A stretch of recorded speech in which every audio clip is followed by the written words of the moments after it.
let's get into the picks. We're gonna do DraftKings first. We're gonna do DFS. We're gonna do each price range. We're gonna give you 3 tournament plays or GPP plays that we like in the 9K and above range, along with a cash play and a fade in that range. So, Pat, I'll let you start. Okay, well, I'm happy to start this week, David Barnett. And I'm going to start in the 10K range at the bottom there with Mr. Harris English at 10-1. I love him this week. We've seen him playing extremely well lately. Had a good finish at the RSM with the T6. Had kind of a disappointing round on Saturday, but brought it back on Sunday and had a good round. So it could have been right there in the end if it hadn't been for Saturday, I believe. It's been 2 weeks, but I think that's correct. But again, he's been playing really well lately. You look at the stats. I mean, he's 31st in driving accuracy. He's 18th in opportunities gained. He's 7th in birdie or better percentage. Checks the box also in ball striking and approach. You mentioned that he's won here before. He did have a couple missed cuts after that. But, whatever. I still think the way he's playing at such a different level as he was when those miscuts happened between 2016 and 2018. It's a different player. He was 5th last year here. So I love Harris English this week, and I will play him in tournaments. Also like Abraham Answer right below him at 9,900. He's another guy that's been in incredible form, has a really good history here with a top 10 in 2018, T21 in 19, and then a T8 last year. I think that he's another guy that just should play really well, very accurate off the tee. He's checks the box and birdie. Yeah, good putter, birdie or better percentage, all of that. I wrote down accuracy and putting, if you remember. Yes, you did. You mentioned that. That's Abe Answer. I will get before I give you my last. My last, that's fine. I'm okay with that. I'll eat a little bit of the. I'm just saying. Yeah. My last GPP play, I'll give in a minute, but my cash play is going to be Russell Henley at 9,300. Yep. Love him this week. I mean, he's 4th in the field in ball striking, 1st in approach, 9th in driving accuracy, 13th in opportunities gained. We've seen him in good form lately. I love Henley in cash at 9,300. Give you some savings there as well. So I will play him in cash. My fade's going to be Brooks Koepka at 11,000. Now, we've seen him play great. We saw him play fantastic at the Masters for the most part, except for the first day. He checks a ton of boxes here. He's literally in the top 10 in the field in every single stat I'm looking at, other than driving accuracy, where he's 104th in the field, which could get him into a little bit of trouble this week if he's taking a lot of drivers off the tee. But I also wonder if you're going to get Vacation Brooks this week. I mean, he's in freaking, resort place in Mexico with his, beautiful girlfriend. The place is named after him, Playa del Carmen. It's literally named what is after him. Like, he's probably got duties and responsibilities. He's probably making an appearance here and there. He's going to meet with the mayor and shake some hands and kiss some babies. You know what I mean? Yeah, and then he's going to get COVID and drop out anyway. So, yikes! I don't know if I put that on him, but okay. I'm sorry, that's a little bit harsh. But anyway, I'm going to fade Brooks this week. My last GPP play is a guy that we've kind of seen mixed results lately. And I wonder if that's going to make his ownership a little bit lower because we know he's a great ball striker. I mean, all the way around, he's got a fantastic game. And that is Mr. Victor Hovland at 9,700. I like him this week. We saw him win at Puerto Rico on Paspalum as well. So I think Victor is set up here to have a pretty good week. He's had some time off. He got to see all his rookie buds playing in the Masters, and he didn't get to play. So I'm a big fan of old Victor this week at 9,700. So there you go. Also, apparently been working on some speed training. I've been noticing that if you follow him on Instagram, he's been posting some speed stuff, which is that's what the cool kids are doing these days is trying to get faster, trying to get higher swing speeds and hit it further, and that's what old Victor's been working on. So interesting stuff there. Okay, well, there's definitely some agreement here. I will go ahead and say my cash play is also Russell Henley. The $9,300 price tag for how he's playing is pretty safe in terms of where to start a 50-50 or double up lineup in DFS. So I'll do that. I'll give you my fade. My fade is the top 3 names: Justin, Brooks, Finau. I'll fade all 3 of them in this field. Yes, they are the cream of the crop in this field. Yes, I do like these guys. I mean, I was on Brooks for the Masters. I was on Finau for the Masters. Brooks did well. Finau let me down, but I just, I don't know. This is one of those events where, and there's a few of these a year, where accuracy really does stand out. And you do truly have courses where guys are hitting it to a lot of the same places. And if that's the case, like, it doesn't matter if Brooks is hitting a 3-iron there and, Chez Reevy's still hitting a driver there. Chez is just as accurate, but it just takes away the weapon, right? It takes away the weapon that JT and Brooks and Tony and some of these guys have. Some of these long hitters, it just takes away a little bit of the oomph, you know what I mean? A little bit of what they got down there to really brutalize the golf course. Now, maybe they do something different, that we've not seen. And then I look foolish, but I typically wouldn't pay up for the top guy anyway, which definitely bit me at the Masters with DJ. But although no, he wasn't the top guy, he was chalk. So anyway, I'm just not going to play those three. I think I'm going to keep it, a little more balanced. I like the 9K range a lot. And I don't really love the 6K range. Some of this kind of came because I was looking at, looking at JT, but then I get down to the 6K range and I don't like the 6K as much. I like the mid 7s. Okay.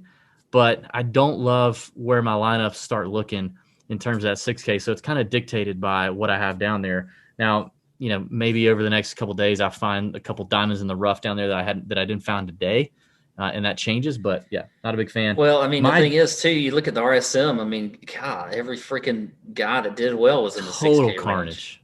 Total carnage. Too. I agree. I actually had the same thought when I was down there just digging around in the 6K range. There wasn't a whole lot that I really loved.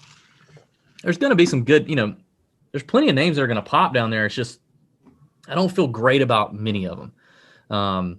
Not as relative to how I normally feel about a few names in the 6K. There's, most weeks there's a handful of names I really, really like. I agree on your English play, agree on your Answer play. Answer was one for me. I'm going to eat the chalk with him in tournaments, and he is going to be chalky. Mexican, he's going to be the favorite here from anyone watching down there in Mexico. But accuracy and putting, that's Abraham Answer. And then I'm going to go with Joaquin Neiman. His first event coming back off of COVID. I like the upside that I get with Joaquin at 9,100. I think he's going to go a little bit under the radar. Doesn't have great history here. He's played twice and he's kind of sucked, but he checks boxes. He's okay in the accuracy department, but scores a lot. Greens and reg, approach play and iron play has been really solid the last 24 rounds. And he's been playing pretty good. Actually, I guess we did see him at the RSM. He finished 44th at the RSM. 6th place at the CJ Cup, 13th at the Shriners. So we know Joaquin can go low and can come up and win a golf tournament. So I like that. I like that at 9,100, and I do think he's going to go a little under-owned in this 9K and above range. And so that leaves me also with our boy Corey Connors, who has just been continuing to light it up despite not being a great putter, which he's the antithesis of great putter. But I do think he's improving. If you look over his last few events, he's putting the ball better than normal. And we heard that he had gotten some putting coaching earlier this year that he felt like was going to turn around and click for him. And we've always said if that happens with Corey Connors, his ball striking is just so good. He's riding a hot streak. He's playing really well. I think 9K is a great price for him, and it lets me fit in a little more balanced build. So I'll go Answer and eat that chalk, and then I'll go Neiman and Connors and maybe get a little leverage in this 9K and above range.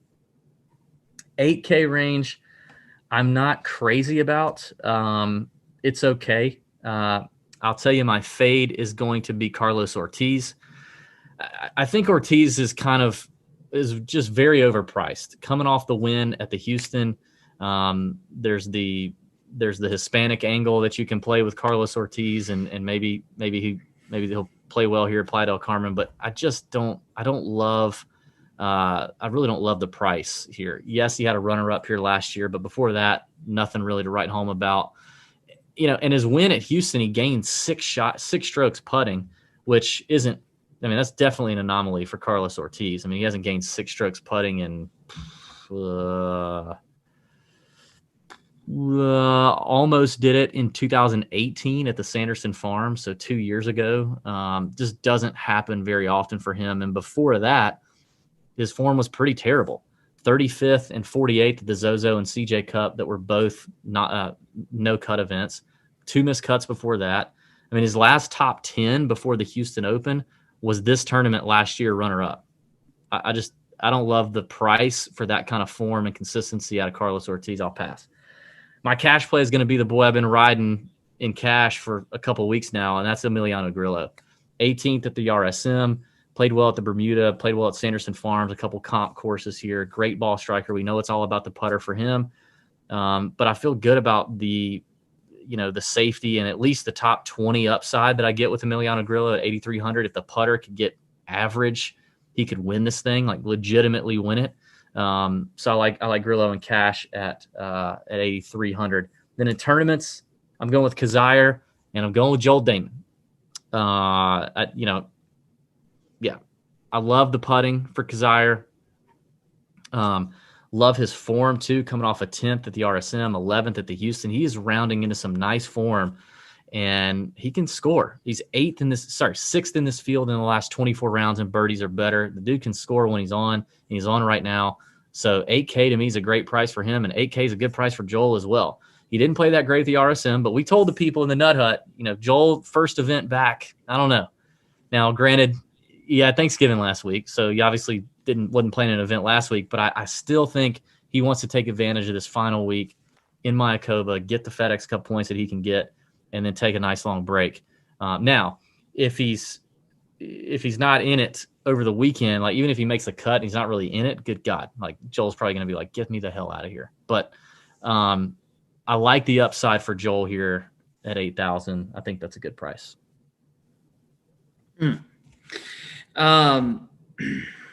Okay, outside of Joel and your fade of Ortiz and Kazire, what were your other ones? I wasn't paying attention. Oh, thanks. My fade was Ortiz. My cash was Grillo. Okay. My tournament was Kazire and Joel. Okay, that was what I was wondering, is if you had talked about Grillo, because I have him as my cash as well, so I don't need to go on about that. I agree with you there. And I had Joel as one of my GPP plays. I just think I like him this week. I think it's a good course for him. And so, I like him at 8,000. Kazire, when you mentioned him, I wondered if you were in the wrong. You went to the 7K range without me knowing, but I guess he is at 8,000 and whatever. He's right at 8K. I don't mind it. Former winner in good form. He's priced at 8K. It is what it is. Okay. All right. It's okay. My last, though, GPP play is, and this is, I got to put the alert symbols up because everybody will start going nuts because he doesn't check any boxes whatsoever. So this is a gut play for sure, but that is Mark Leishman at 8,700.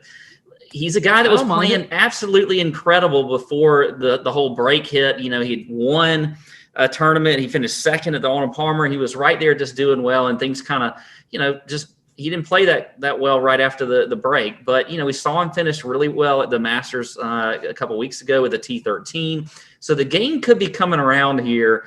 And so I think Leishman on a course like this, it's not particularly long, I think he has a great chance to do well. I think he'll be low owned because, folks will look at, some stats for him, and the form hasn't been all that great. So I like Leishman at 8,700. So he surprised a lot of people at the Masters. I mean, even though he always plays well at the Masters, the form was so bad going into Augusta, if I remember correctly.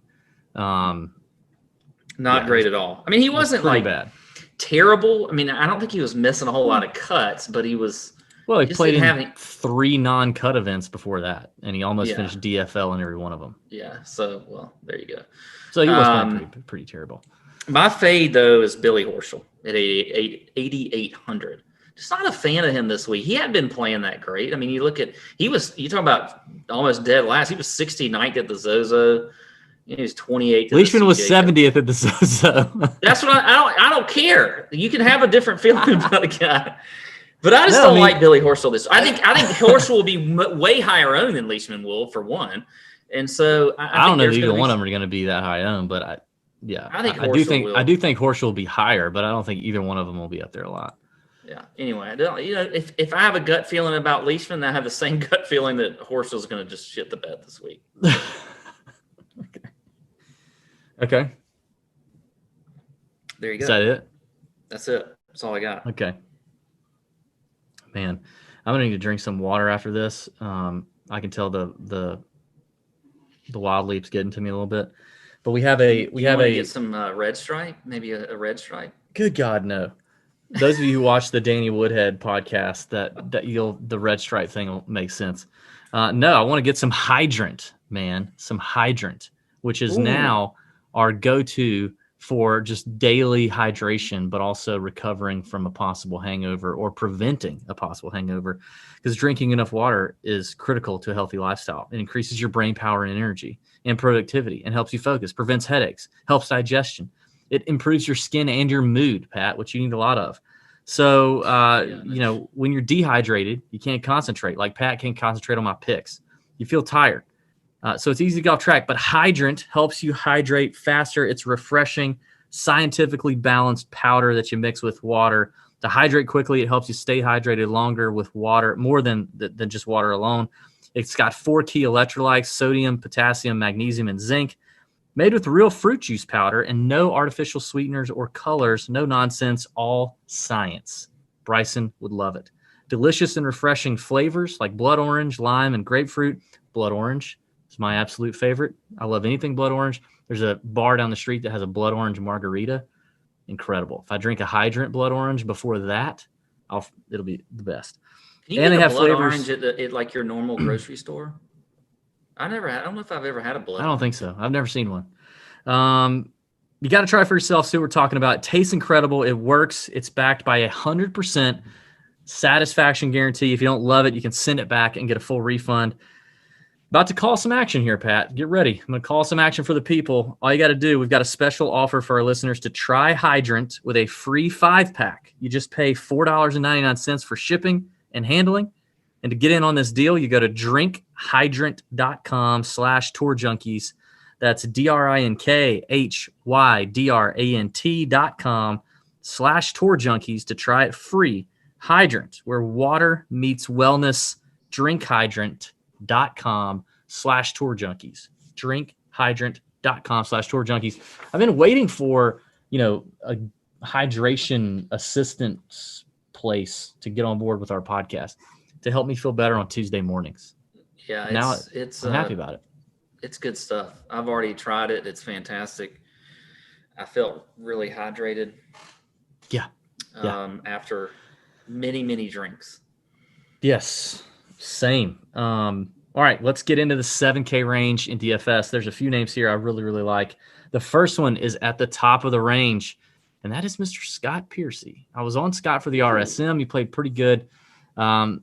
Piercy's got a good record here. I mean, last 4 times he's played here, T26, T6, T4, T16 in his last 4 appearances. Checks the box in fairways, strokes gained approach, birdie or better. I'm really liking Piercy right now, and the form is good with 3 top 20s in his last 4 tournaments. 7,900. I feel like that's a really good value for Scott Piercy. The next name does scare me a little bit. It's been some time since I have played this person. And typically, I mean, his reputation is that he will drive you BANANAS. No, you are not going here, because I was going to go here, and I know exactly who you're about to say. And if I'm wrong, I'm not going to eat paper again. But I don't know, I'll chug a beer on the show or something. But I know where you're going here. I can't believe you're about to go this. I don't even think I've mentioned his name all year long. I don't know that I've mentioned him.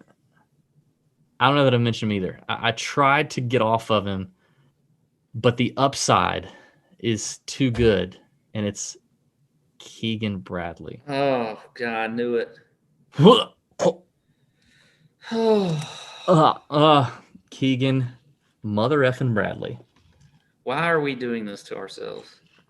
I know. Why are we? Well, I'll tell you why. 18th in the field in fairways gained. 2nd in the field in strokes gained approach, 15th in the field in greens and regulation gained in the last 24 rounds. Played in this tournament 3 times, missed the cut last year. Finished 15th and 8th back in 2017 and 2016 when he played it before. He's coming off a T15 finish at the RSM, a T4 at the Sanderson not too long ago. The thing with Keegan is he's got a high ceiling and a low floor. Miscuts sprinkled in here. I mean, he just can't seem to rattle off good finishes in a row. But he's gained strokes with his irons in every event since the Northern Trust back in August. So that's 2, 4, 6, 8 events in a row.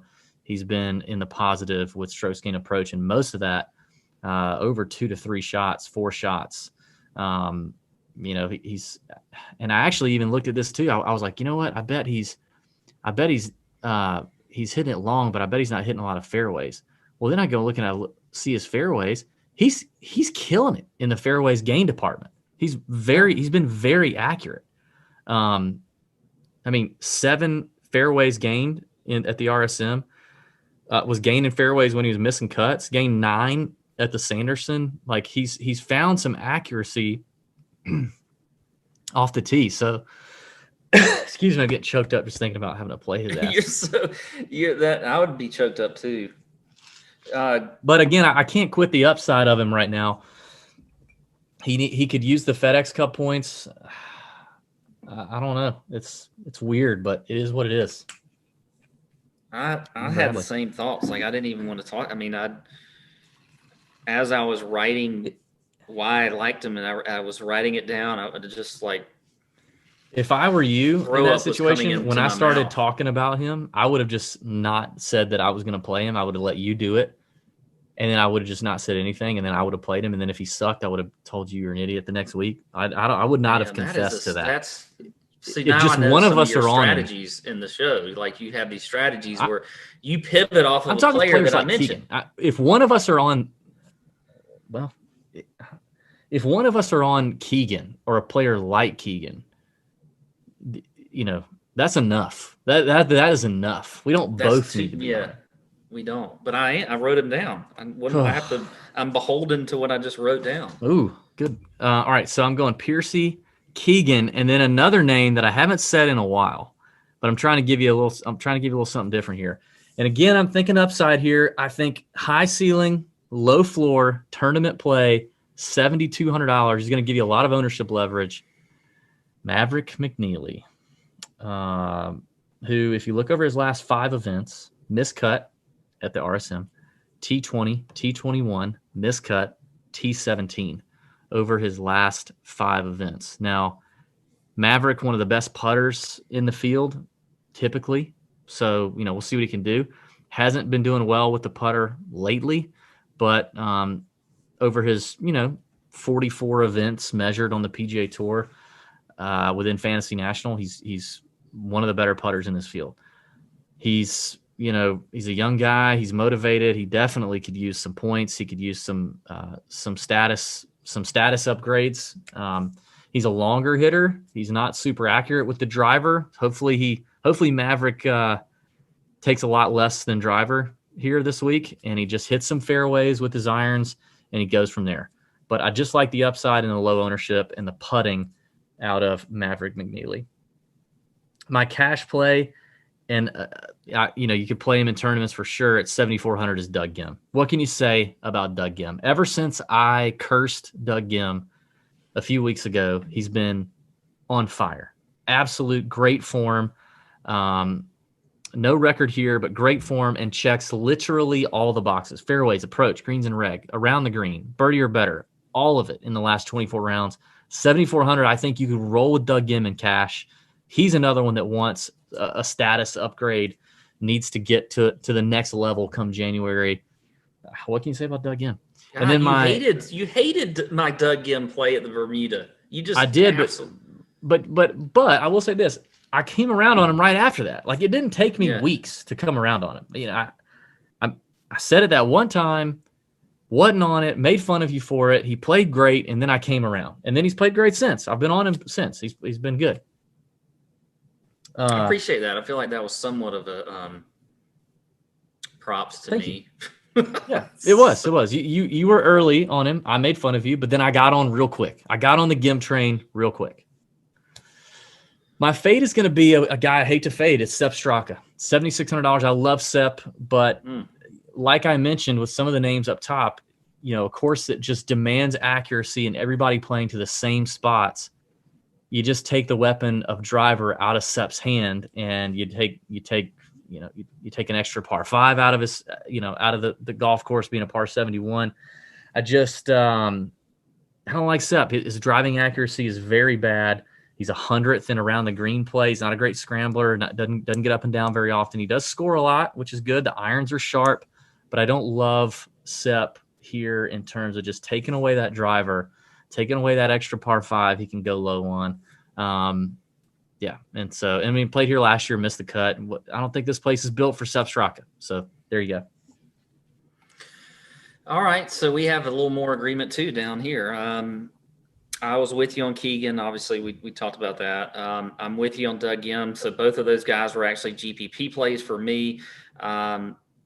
My other GPP play and a cash play is Adam Long. It's 7,800. I think he's another guy who's been in, he's been in pretty good form.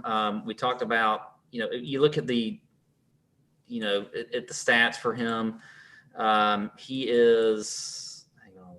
He's 15th in the field in driving accuracy, checks the box and opportunities gained. So 2 stats that I like. Now, his approach and ball striking leaves a little bit to be desired, but again, I like his form. You look at the tournament history here. He had a 2nd place finish in his first start here last year. So I like Adam Long at 7,800, and I think you can play him in cash as well. He's just a good, solid player. I don't mind the Doug Gim play. I think I like Adam Long a little bit more in cash. But either way, that's who I like there. And then my fade is going to be HV3. Now, he checks a lot of boxes other than driving accuracy, but I think he's going to get pretty high ownership. He's got a good history here. He had a T5 in 2016, followed that up with a miscut. Then he had a T6 in 2019, followed that up with a T58. He's just been so inconsistent lately. That's the thing about HV3 that, and I love him. And I think he can definitely score when he's on. But I just feel like we're in for a little bit of a disappointing week from him. So, and then I think his ownership will be pretty high in this 7K range. So I will fade some HV3. That said, I'm going to let you start the 6K range. I got to go make a quick refill and I'll be right back.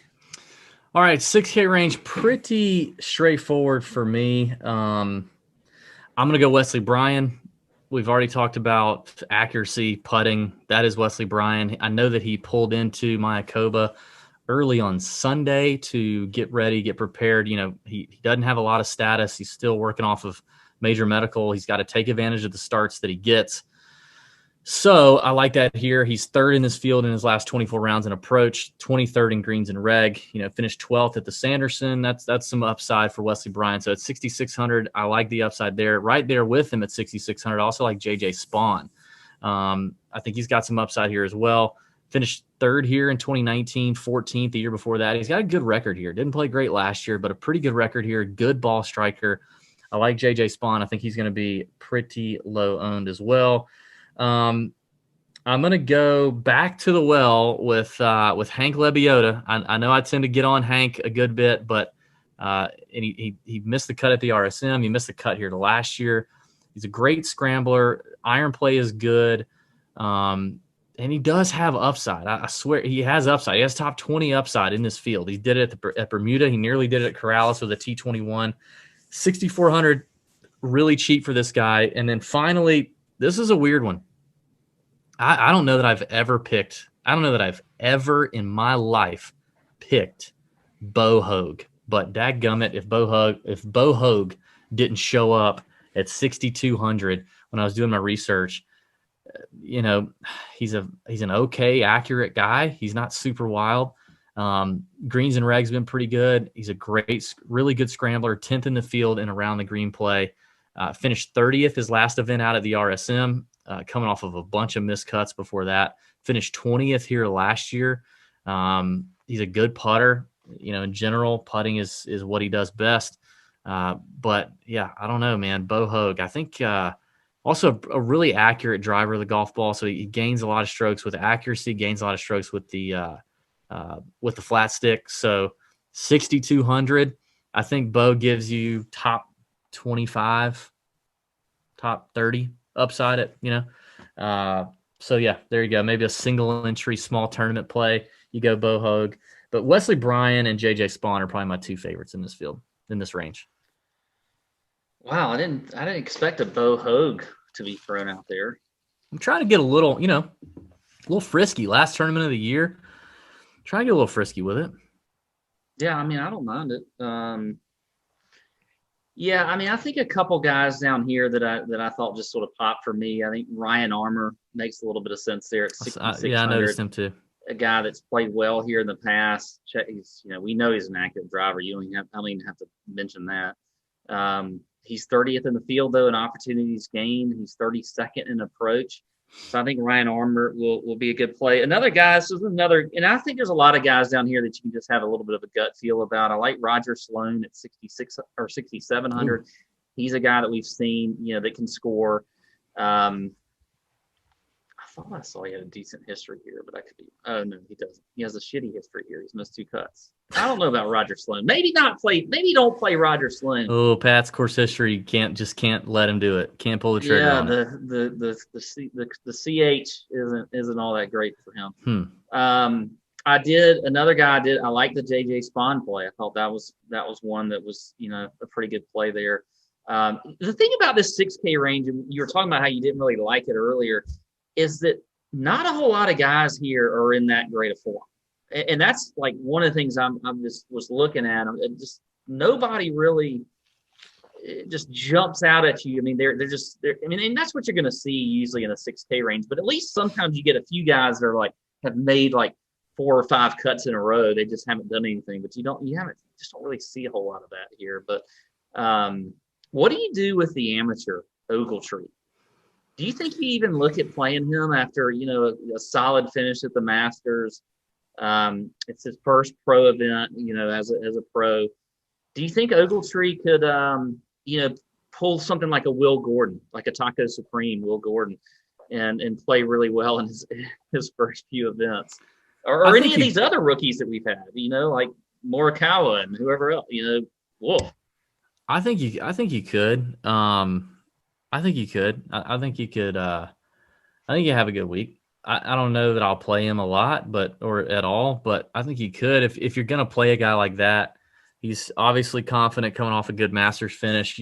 I think playing him at a course like this, where it's a birdie fest, is probably best. Just because those young guys playing college events. I mean, you gotta come out aggressive, making birdies. Although clearly at Augusta he did really well at just managing his game and picking his spots. But talented player for sure. I think he could. I mean, I'd rather have him than a lot of names down here. I just don't know that I will end up landing on him. I don't know about that. Yeah. Anyway, that's about all I have.